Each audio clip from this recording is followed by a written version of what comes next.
Hello everyone, welcome back to the CuzNCiseal Show, episode 2. Hey, third time might be the charm. Hey, how you guys doing this week? I've been doing pretty good, besides I had some water trouble with my water bladder.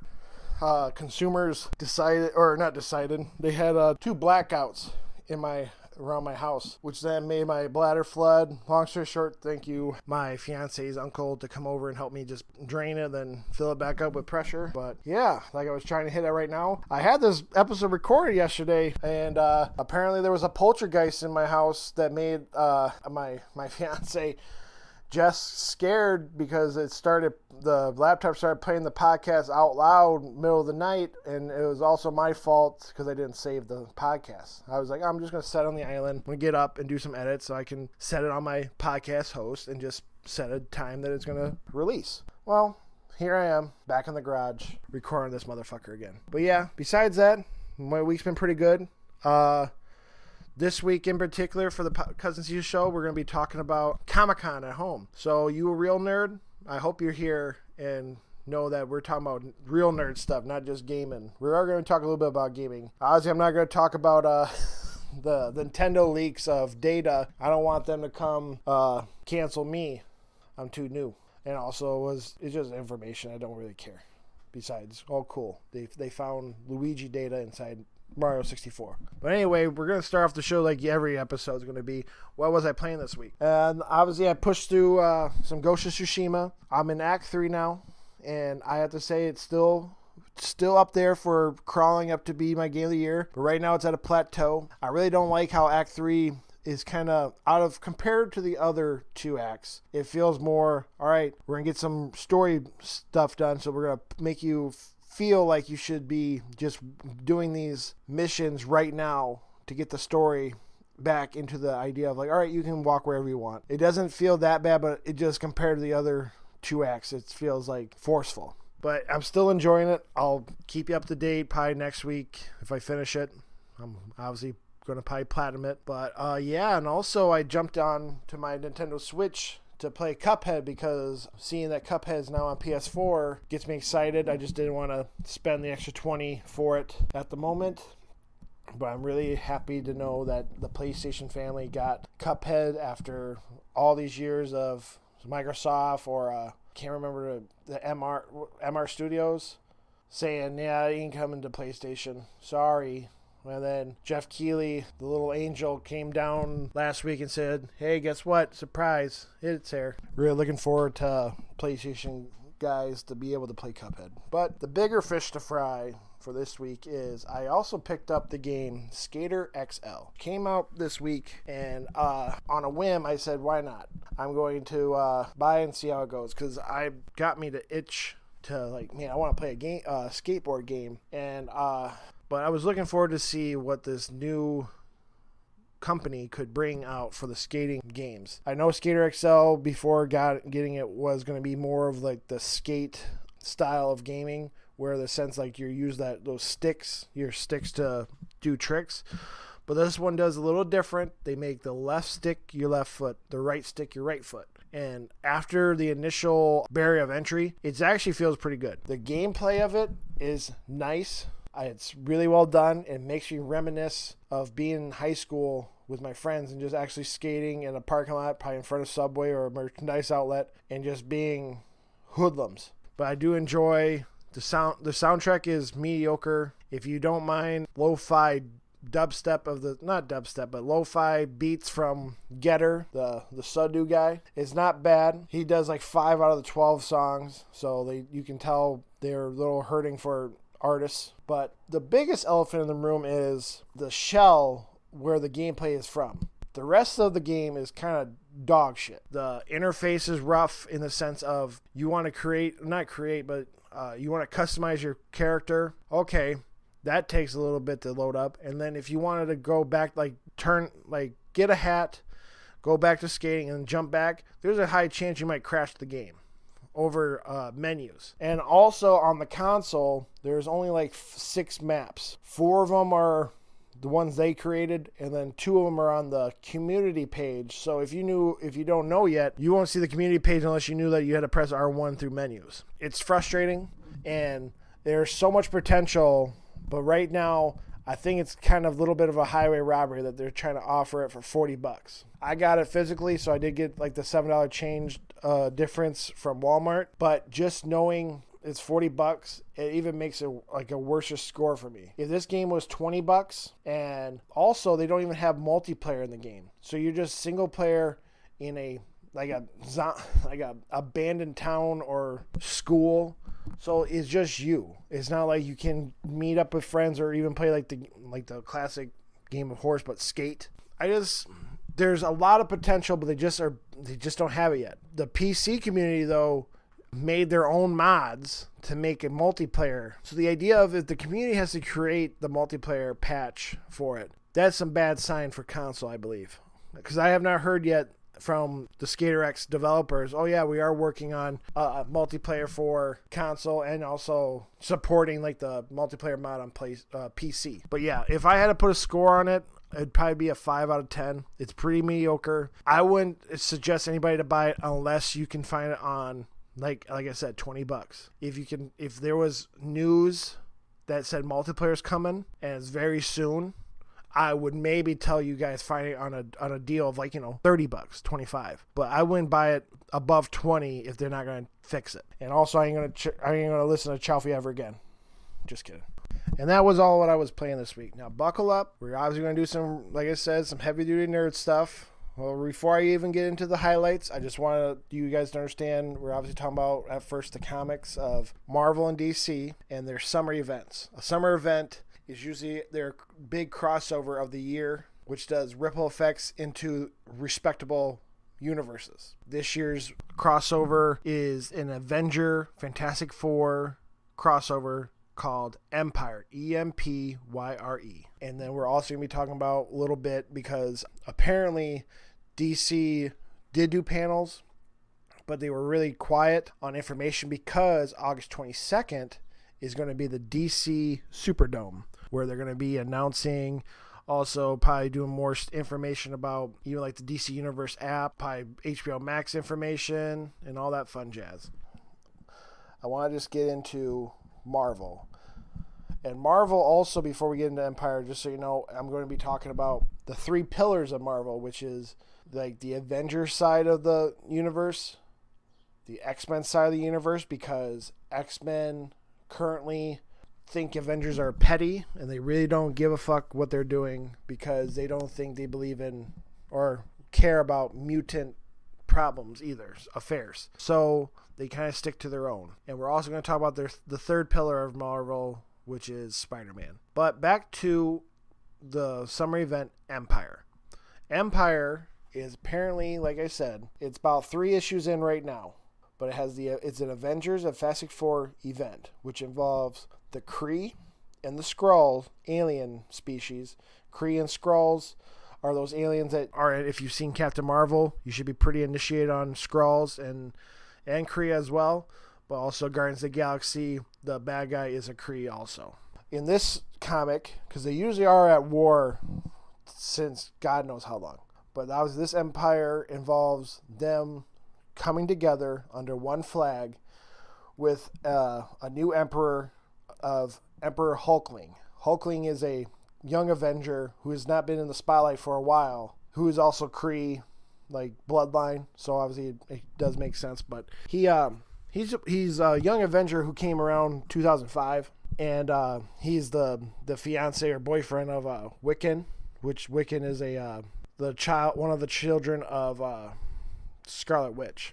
The thing is, what makes it interesting is since Hulkling has not been in the comics for a while, there is clearly some shadow strings attached to him in what is going on. There's also a one shot of like the rise of Emperor Hulkling, so you could look into that. Obviously, I'm not really going to try to get into like real nitty gritty because I am not a Marvel fan, but I try to, set the notion out there so you can know, oh, this is going on. This sounds interesting. I might want to just pick it up. So maybe you want, because comics are hard. This pandemic also, I'm really happy to hear that they're still trying their best of like thank God for digital so that we can have stories, or at least that those companies can keep continuing.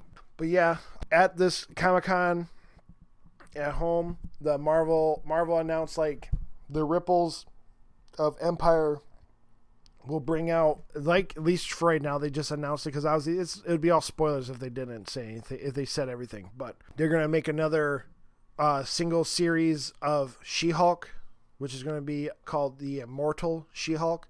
She's a fan favorite, so I'm glad to hear from Marvel fans that they're going to get, she's going to get her own series again. And then, just to be fair, I do want to say it is funny that Fantastic Four is part of this crossover, only because the only reason why they're on there, and also why X-Men are back, like, in the Marvel Universe, is because Disney has the movie rights. Like, there was a moment in time before then they didn't give a fuck about any of these teams.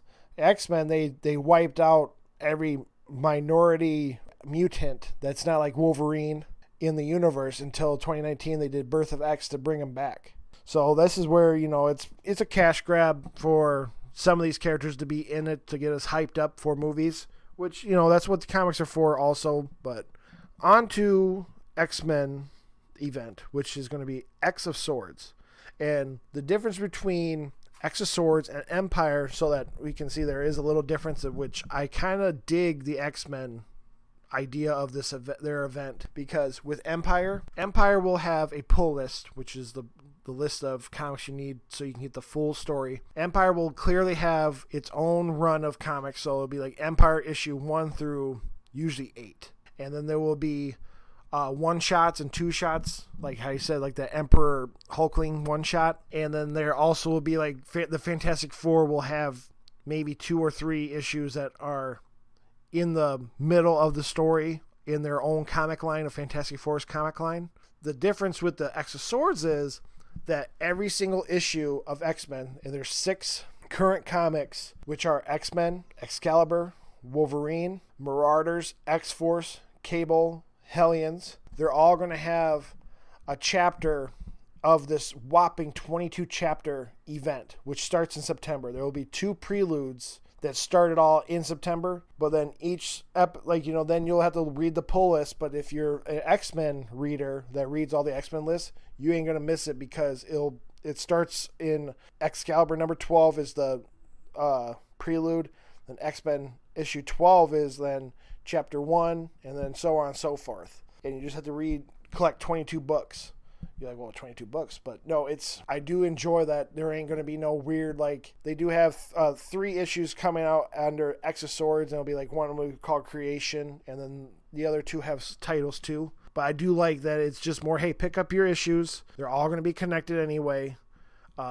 Enjoy the story. And I've heard they've been doing really well with this X-Men storyline because of, like I said, they just came back. So if you are a out-of-touch Marvel fan, but you do have, like, joy for, like, the X-Men or even, like, the X-Men animated series, out of the 2 types of stories, I'd pick X-Men just because it has the shorter backstory to worry about. You only have to worry about 1 year's worth of stories. Like I said, they're only on issue 12. They did Birth of X back in 2019, so only 1 issue a month. So it's probably the shortest length of time you have to look back to be initiated into what they're doing in this series. But I'm looking forward to that. They're also, I know that this X of Swords is going to bring out also a new comic series for X-Men called X Factor, which is an old series, but they're redoing it. So good on the mutant fans of Marvel here. And then on to the third pillar is Spider-Man. They rebooted Spider-Man, at least to do stories,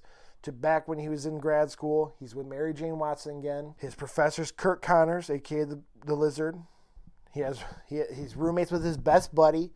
And his third roommate's the evil villain Boomerang. Ooh.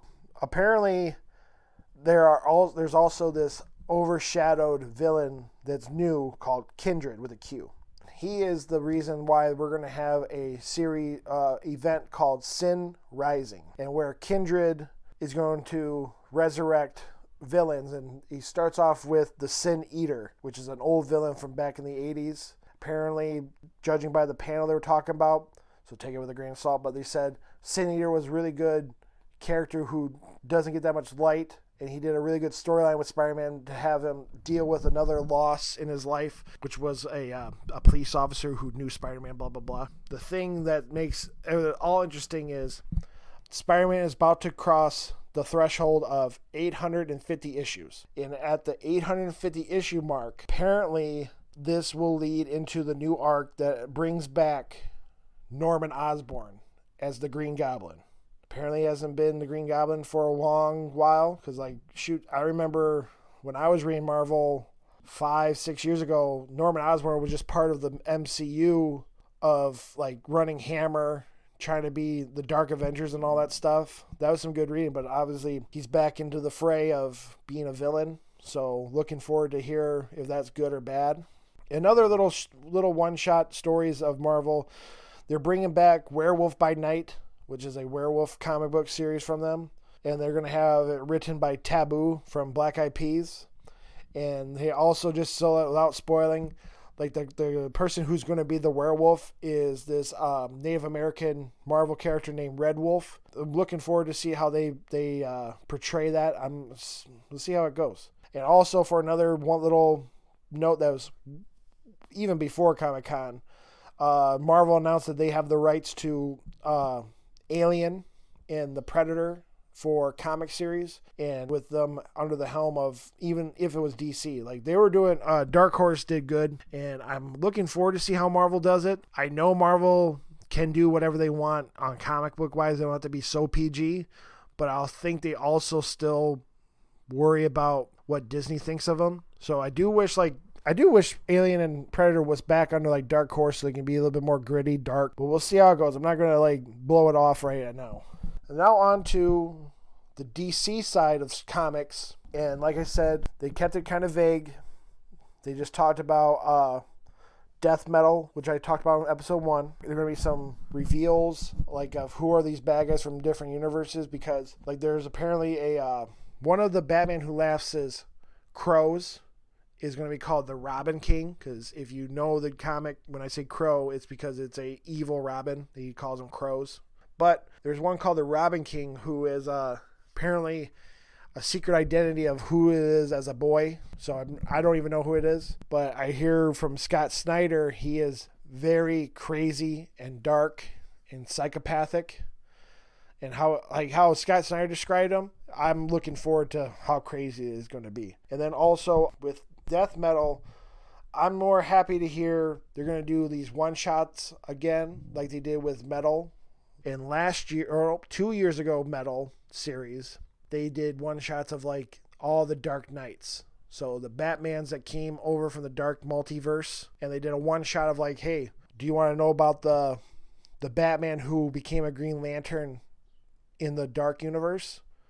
Hey, do you want to know about a relative of Bruce Wayne who was an Atlantean, who was so basically an Aquaman Batman? How about Batman who was the Flash on his world of the Dark Multiverse? In this death metal year, they're going to do ones about the T-Rex Batman that you see in the first issue, or even the Batman who is a monster truck. I like the craziness of that heavy metal Scott Snyder stuff, because no matter what comes out, Scott Snyder will connect it to his story / the DC history, because out of some of the authors that they have, you can hear he has the compassion and the passion for the DC universe.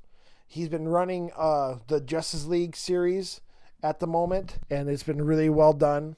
They've been doing everything involving what's going on with the Source Wall, which created the Dark Multiverse and everything. It's been doing really well. People have had high praise for it. But no, I'm looking forward to August 22nd for more information about that, about everything DC. But they did have some stories coming out of here, like Tom Taylor, who does the DC Deceased. They have obviously the digital first Deceased Hope at World's End is a digital first comic series. And also, just so people know, the Deceased is a off-world universal, like an Elseworld idea of what happens if the DC universe got a zombie infection that is basically the anti-life equation from Darkseid that gets fused with Cyborg, and Cyborg's program is connected to all technology on the Earth, so that if you use your phone, you're looking at the TV, it gets you infected. So that's been going on for a little bit, because the The first 12 issues of the main series is already out on hardcover graphic novel. I'd pick it up if you like zombies. And the idea of just seeing DC heroes almost dead, like I think Superman gets infected, and that's how issue 1 ends. I don't want to spoil it. And then obviously they've also done DC Dead Planet, so it continues that story, but also involves like Red Hood as like a main hero because he uses guns, so that helps him with these infections. Also, Tom Taylor, the author of Deceased, he also does the Injustice series. And there was a moment during this last week, he was teasing on Twitter. He tweeted out an I, an N, a J, and people were jumping up and down thinking he was talking about, oh no, they're going to do, or oh yay, they're going to do Injustice 3. At the moment in time, I believe it's now, they just announced that it's going to be Injustice Year Zero. So a little bit backtrack stuff. But I think it also, after when I was talking about this trying to record this before, I wonder if Injustice 3 is delayed until all these Warner Brother studio purchase storylines are over. Because now EA's involved in the possible buying of these studios. I'm not, because like how everybody said, they're not going to get the IPs. I think it gives them more strength to ask for the IP. So I think that's what we're getting into. I think they're going to slow down production of, like, Mortal Kombat's still doing really well, but this year was supposed to be the Injustice year. Still no word on it. We'll see how that goes the rest of the year. Probably, maybe the pandemic I slowed it down, but I think it involves that the buying of the Warner Brothers studios. Some other quick notes. DC also has a DC Black Label, which are a series of stories that are not canon with the DC universe. They also do on the Black Label more darker stories, like Joe Hill, the son of Stephen King, has his own comic series on there. And if you know Joe Hill, this ain't his first comic. He also has done Lock and Key, which is a Netflix show now. He's the one who wrote Lock and Key for it. But he's been doing a Black Label DC run for stories too. But they also, for Black Label, they announced that they're going to do a Rorschach series with Tom King as the author. Tom King was the author of Batman current run from issue 1 to 75. Either 1 or 85. He is probably the perfect author for Rorschach because he also, during his run of Batman, you see that he does a lot of that Frank Miller-esque self-talk, or at least he then heightens his writing into like the true feelings of the hero, which I really look forward to how he does Rorschach. But yeah, pretty quiet for comic-wise. They did show some snippets, but the real stories are going to come out of that DC fandom. They do have some DC animated movie news, like Justice League Apocalypse War that came out during the pandemic. It's going to be sent onto the DC Universe streaming service so that we get to watch it for free, or, on our subscription. I didn't get to watch it yet because of just sooner than later I knew it was going to come to the DCU. The thing I'm bringing it up is because this is the final movie of the current DC animated universe run. This run has been connected since DC Flashpoint Paradox. That was in either 2016 or 2014, I can't remember. But every movie after that has been connected. So this is the one that finalizes that whole universe, and then they're going to revamp the universe with Superman Man of Tomorrow. So we'll see how that goes, because I'm not sure exactly why they're going to reboot it, because I thought it was doing really well. Some other news that came out was they're going to release an interactive movie with Batman Death in the Family. It is a prequel to an older movie. If you watched all their anime movies, it's just a new version of Under the Red Hood, which is the death of Jason Todd. But in this interactive movie, I'm looking forward to, because there will be 3 different pathways you can go down. One of them is obviously the plain Jane death of Jason Todd, him coming back as Red Hood, blah, blah, blah. But the other 2 are way off of left field. One of them is he might come back as Red Robin, which is technically Timothy Drake's, the Robin who takes his spot, is mantle. And then the other one is him going to become Hush, which is a DC villain that has totally a different backstory. I'm very looking forward to how they place it. I hope it's not just some like cookie cut way of explaining it. I hope they show why he becomes Hush or even how he becomes Red Robin. I'm looking forward to it. And make sure you buy the Blu-ray, because the Blu-ray is the only way you can get the actual animated or interactive way of playing the movie. I got that confirmation from a black man from Florida. I'm just kidding. I also looked it up too. It is true. You have to get the Blu-ray and not the video on demand so you can do the interactive part. The Blu-ray does come with short films of Sergeant Rock, Death, Adam Strange, and The Phantom Stranger. Short films are involved in that Blu-ray. So I believe it comes out in September, so I'm going to look forward to picking that up. Maybe I'll ask for it for my birthday. Also, Deathstroke is going to have his first animated movie called Knights and Dragons coming out this Tuesday, August 4th. And I'm looking for it. I didn't even know that was coming out. I think that was kind of a surprise for fans too. So that's going to be really close to check out. I'm looking forward to it. Quick fire stuff is DC's Universe's Titans Season 3 is for sure going to have the transformation of the Robin in that show turning into Red Hood. Kind of goes with all the stories like the interactive movie and stuff. And also they had a panel for the Snyder Cut. The Snyder Cut also, Zack Snyder, a lot of Snyders work for DC, but Zack Snyder unveiled his clip of Superman in the black suit meeting Alfred for the first time. And then it's bad, but I do enjoy his pettiness of this film. Like he brought up like he would burn the whole movie down to the ground if he takes a frame of Josh Whedon's film into his Snyder Cut. Is it petty? Oh yeah. But do I like it?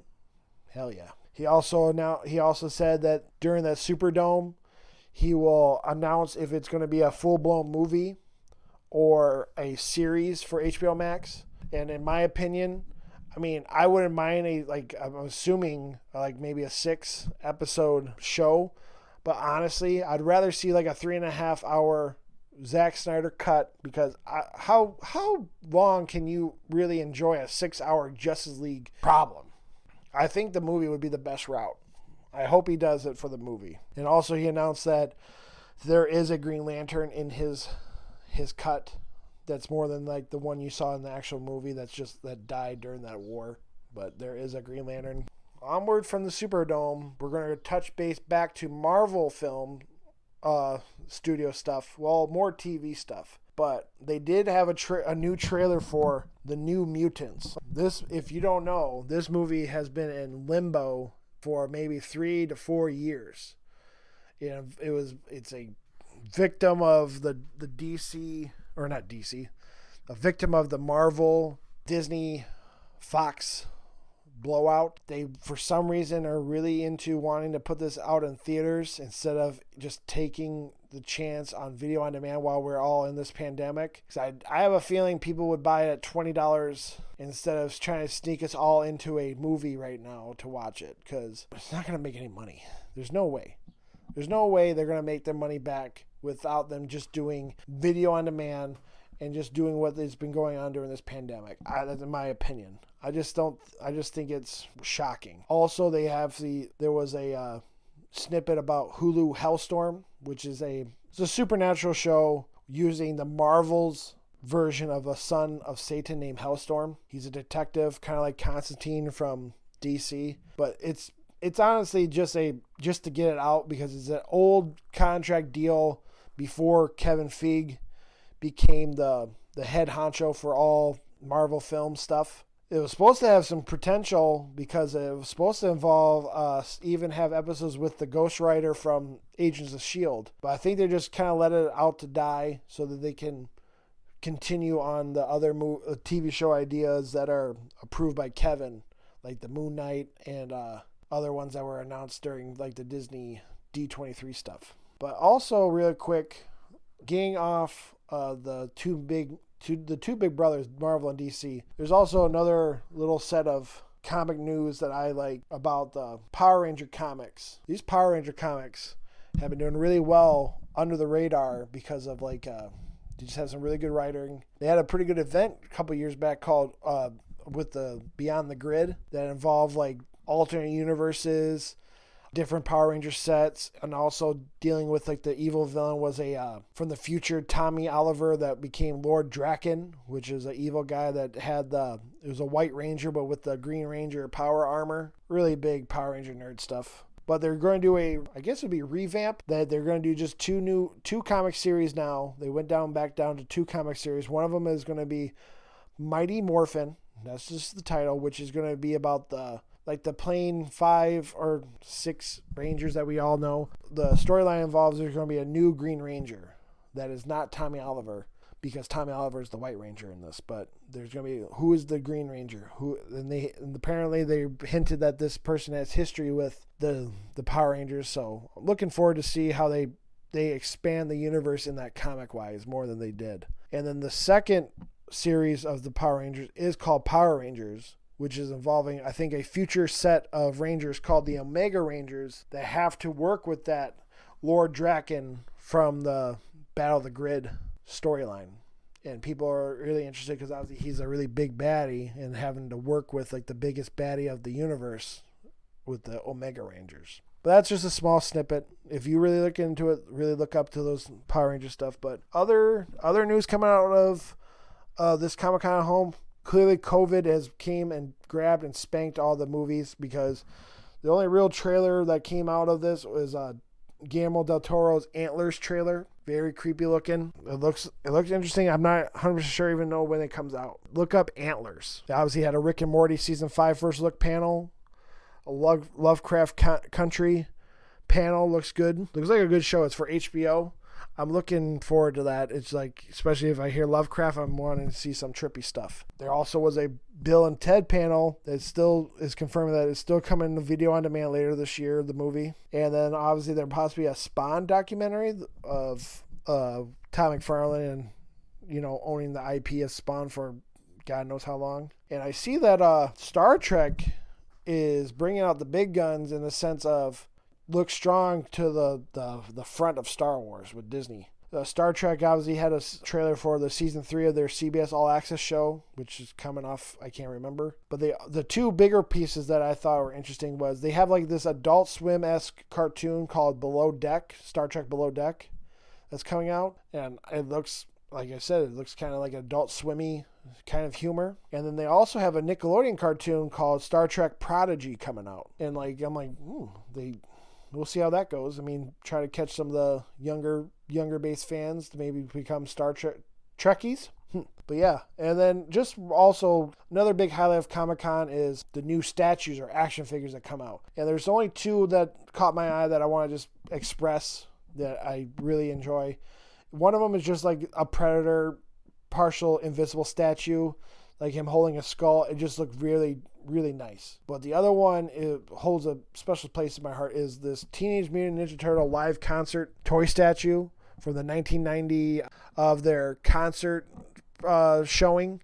And so it has them all in their jean vests. Obviously, Michelangelo's eating pizza. Donatello's on the electronic keyboard guitar. Leonardo has one. It kind of looks like he has like a star in his eye, kind of like a Kiss character. And it just holds a special place. I remember watching that a lot. And I even remember, this is how big of a nerd. I remember the Splinter song that he was talking about, Skipping Stones. I just can't remember the lyrics at the moment, but I just remember the background of him singing, and it's talking about skipping stones. But yeah, see, I don't think it was that rough. That's all I wanted to talk about the highlights of Comic-Con. I hope I didn't slaughter the idea of thinking about looking up comics with how I speak. I think they all sound interesting. DC for sure. Marvel sounds okay, but judging by also reviews, I heard it's kind of the current 3 issues of Empire has been kind of lackluster. But hey, not my place. I'm just here to highlight. Also, just before we go, I do have a couple shots of game news I want to talk about. Is like the PS Plus games for August is Modern Warfare 2 campaign remastered, and the game I'm looking forward to is Fall Guys, which is a 60-player battle royale, but it's not about shooting. It's about being on the game show Wipeout and just trying to qualify by doing these races. Sometimes you have to work as a team. Everybody with a PC has a beta code for it right now, so you can look it up to it. It looks like it could be the next Rocket League in my eyes. Also out there, Xbox games with gold is Portal Knight, Override Mech City Brawl, ATV Max Unleashed, and Red Faction 2. Thanks to a Dorito bag, it looks like this year's Call of Duty is going to be Call of Duty Black Ops Cold War. There just has not been a confirmation that it is the title of the game yet. There was also a free update for Sekiro coming that involves Reflection of Strength, Gauntlet Strength, so like a boss rush mode, 3 new forms and outfits, and then you can also do remnants, and you can send recordings of your actions to the world for other people to fight against. But yeah, some hot picks for this week I like to express is the TV show Umbrella Academy Season 2 is out. For music, I like you guys to hear Stand Up by Tom Morello. And I'm only doing this for just because, but there's also a comic hot pick to just look into. I don't believe it's out yet. Another story from Comic-Con was Image Comics, which is the comic company that other authors would go and sell their own IP, and so they can keep their own IP of a comic. But these gentlemen who have done work together, they've done Guardians of the Galaxy series, they've done other ones I can't remember. They sound God Country. They're come to Image, and they're going to do this comic called Crossover, which is basically they're going to make a series of comics for Image, the same multitude of impact of like a DC or Marvel crossover summer event. And they didn't confirm or deny, but with Image Comics, it sounds like they might be doing like crossovers that might involve, don't quote me because obviously nothing's confirmed yet, but it could be like Spawn working with like Shazam for a moment, because I did see an image of a hero that kind of looked like Shazam, but they ain't gonna call him Shazam because obviously of rights. But yeah, if you're looking into something that's maybe comic book that's not the two big guys, I would look into that Image Comics crossover whenever it comes out, or look into some news so you can at least know when it comes out or if it is out. Crossover, Image Comics. But yeah, that was the CuzNCiseal Show for episode 2. I want to say thank you to anybody who listened to episode 1 and who has went out of their way and maybe did a review, or even at least subscribe to the CuzNCiseal Show on their respectable podcast listening apps. Obviously, I'm going to keep on keeping on, trying to keep this going, and hopefully I don't let you down, or I hope I don't let myself down. But yeah, if you guys could follow me on Twitter at MikeFowler93 and also at CuzNCiseal. Instagram is at CuzNCiseal. Subscribe to the pod where you listen. Rate it well, review it, please. Thanks. That's a wrap. Until next time, be good to each other, and a happy belated birthday to Bugs Bunny. See ya.